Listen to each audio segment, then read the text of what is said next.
The 18th of July 2021, we have our tropical depression 09W, also known as Fabian, in the Philippines. Likely will be called Infa. Maybe by the time you're watching this update, it's already been named Infa by the Japan Meteorological Agency because it is borderline tropical storm, 30 gusting to 40 knots.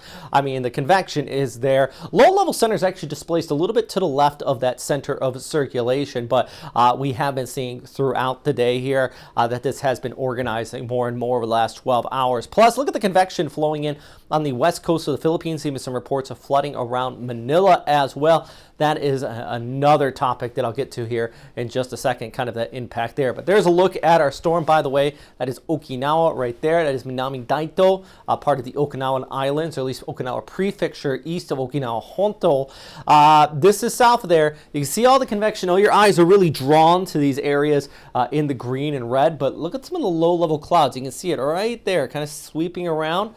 Well, the center of circulation actually is right about in here. So what we have is wind shear pushing those higher cloud tops just off towards the east. Now what's going to happen though over the next 24 hours is that shear is expected to lax just a bit, and we're going to see our storm system intensify. You see from the Joint Typhoon Warning Center, they have it strengthening up to a tropical storm in the very near future, then eventually becoming a typhoon as we go ahead over towards Monday, just towards the southwest of Minami Daito, and then eventually passing south of Okinawa, just right around, right off the coastline of Naha, there as maybe a Category 1 to Category 2 storm system. One thing I do want to stress is the timing could be a little bit different. Right now, the biggest impacts look like it's probably going to be Tuesday, but I have a big time frame from Monday evening to Wednesday morning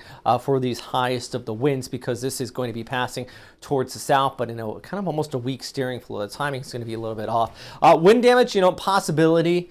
I think a lot of it's going to be superficial. Gusts at 50, 90 miles per hour means, trampoline watch in place. And I joke about this, but it really is a real thing. The Americans are probably one of the people in the world that have a trampoline. They like to buy trampolines. I'm an American. I know people that buy trampolines. I think my sister owns one. A lot of them here in the southern portions of Okinawa, and it seems like every single typhoon, there's a video of a trampoline getting launched. So it's known here by the Okinawans that, that, your American friends might have a trampoline flying during a typhoon. And we joke about it, but it is serious. Make sure you put away your lawn furniture, cover that stuff up, or you'll be that person. The winds will be coming in from the east. That'll be the highest conditions. This is from the Shogun Weather, by the way, U.S. military out there. I figured I'd share this for you. T-Core 4 when I'm making this, but it's going to be changing it really quick, so it might be changed by the time you watch this. They expect the worst of the winds there on Tuesday by 3 o'clock, so Tuesday afternoon through the evening. Those gusts up to about 70 miles per hour. I think it could even get higher than that at times. So guidance continues to really indicate a near landfall or a landfall for Okinawa.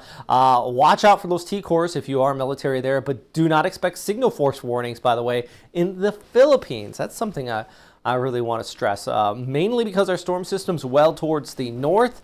You're going to be looking at flooding potential with that moisture inflow wrapping in around this. Actually, could be seeing some serious flooding on the west coast of Luzon, all the way down towards Mindoro in northern areas of Palawan as well, thanks to that moisture inflow. Some areas well over 100, maybe 200 millimeters possible over the upcoming week. All right, so impacts in the Philippines, definitely heavy rainfall due to that inflow wrapping in around it. But let's get back to Okinawa, where that center of circulation is going to be. Here's my Sunday evening. Got that moisture wrapping around it. Then it'll start to get more organized as we go ahead into Monday. Shear should start to let off by then, so we'll start to see kind of a closed off circulation with all that convection, but still the right side of the storm is going to be the worst of it. So if this passes just south of Okinawa Honto, you're really going to be seeing some of that banding set up coming in across. Now, I think this is more of a monsoonal gyre type of storm, so it really all depends on where that monsoonal gyre sets up. So what I mean by that is, yeah, the center circulation is going to be pretty rough, but we could see some banding away from the center set up. So if this is just offshore, I mean, this is kind of what this model is indicating right here, by the way. But, really, if you're anywhere near that center of circulation or within the cone, tropical storm strength conditions at least, toss things around. You'll be wanting to stay inside all day probably on a Tuesday. I think that's my best advice. Timing is everything though. I mentioned this earlier. I want you to reaffirm this.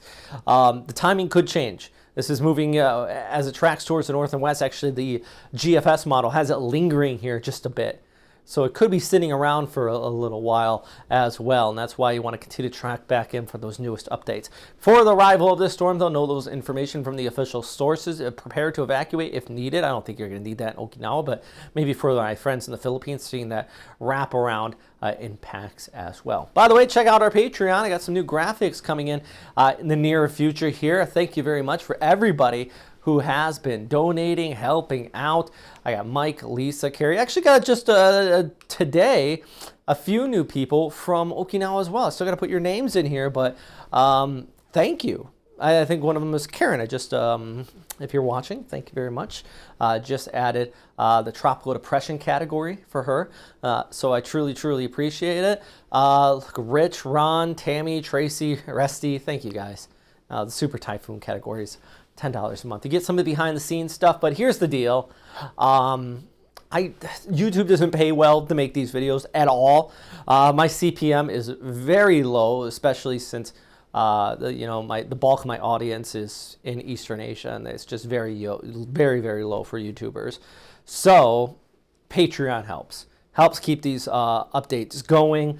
It helps, it helps the new graphics, just the production of these. I could just make a regular video with a screen capture on my laptop. Of course I could, I used to, but I noticed once I started doing it this way, everybody, the viewership went up, people listening went up. It's weird, but you up the value, you up the product, and you guys on Patreon have been helping out with that. So truly, truly thank you. Follow me on all these social media platforms if you want. Hit the subscribe button. Number one thing, hit the subscribe button. As always, stay safe out there. I have another video on this tomorrow.